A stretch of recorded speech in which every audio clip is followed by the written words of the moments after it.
Man, what's going on everyone, dude? Some crazy leaks have been coming out for a lot of phones, I'm not gonna lie. But the one we're looking at today is actually the Oneplus 7. Now, I did a video about like a month ago, maybe like 2 months ago, about the leaks that we got about the Oneplus 7. It was about the camera on the back. And now another potential leak came out. Now, I don't know how verifiable this is. Slash Leaks did post it, and you know, people are saying it's like kind of like not accurate, but I did kind of want to address it. So this is the photo, okay? I've probably already had it on the screen. On the right side, you can see the familiar OnePlus 6T. We know that because of the teardrop notch design, also because this is never settled, this is a OnePlus phone. But if you look to the left, you can see that there's another phone there, and it looks completely different from the OnePlus 6T. It looks like it's a little bit bigger, but also the notch isn't there. There's no notch there, which is crazy. So if you're looking at this, you'd be like, man, that's not going to happen. That's too futuristic. No phone's ever going to look like that. Well, first of all, don't call me Shirley. Second of all, we're already seeing like the Galaxy S10 kind of take that, you know, notchless design. They're still putting a little bit of a notch there, a little bit with the camera, but it's not like a notch there. It's just like a bezel on the screen. And this phone really looks like the Oppo Find X, and that kind of took the same type of route that OnePlus will probably do, and that's with having no bezels on the front, but having that swipe up camera come up, and then you can have the front camera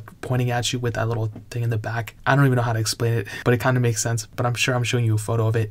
And that's what I'm thinking the approach they're going to take here. And what I'm assuming is that they're still going to do the circular camera on the back. If they don't do another OnePlus X, so that little budget model, I'm assuming that this phone will also have that circular back, that circular camera sensor that I mentioned in the last video. So that's pretty crazy. I do think OnePlus could do something like this, and I'll tell you this, if OnePlus and all these phone manufacturers start making phones like this, what's going to happen to like all the phones in terms of like the way they look? They're all going to look exactly the same. The software is going to be different, but I think we already hit a plateau in phones a while ago, but I think we're actually starting to see, like, even me, like, I'm kind of shocked. I'm like, dude, what's going to happen in like a couple years? Like, what am I going to talk about? Everything's going to look exactly the same. Because if you think about it, like, iPhones have their distinct look, Samsungs have their distinct look kind of, and LGs have their, and all these phones. What's going to happen when all these phones start looking like each other? I mean, this OnePlus 7 looks just like the Oppo Find X, and these phones could look like the future iPhone in the future. I mean, take away the notch on all these phones, every phone looks exactly the same. So that's a quote. If anybody steals that quote, direct them to this video because I made it up. But that's a quick little update on the OnePlus 7. We're supposed to see it, you know, I guess in like May or June or something. I'm pretty stoked for it. I think it's going to bring a lot. The Galaxy S10 is coming out next month. Literally cannot wait for that either. But yeah, that's a quick little update that I just wanted to inform you guys with it. If you guys have any questions or you have anything else you want to add, let me know in the comment section below. Hit that like button, that will mean so much, but definitely hit that subscribe button. Every single subscriber that we get really does count, so it'll mean so much if you guys could hit that. Also check out the other links down in the description as well. My Twitter, my Instagram, my second channel, all those links are linked down below. I would really appreciate if you guys could check it out. But more importantly than everything else, I love every single one of you guys, and hopefully I got you guys in the next video. Peace out till then.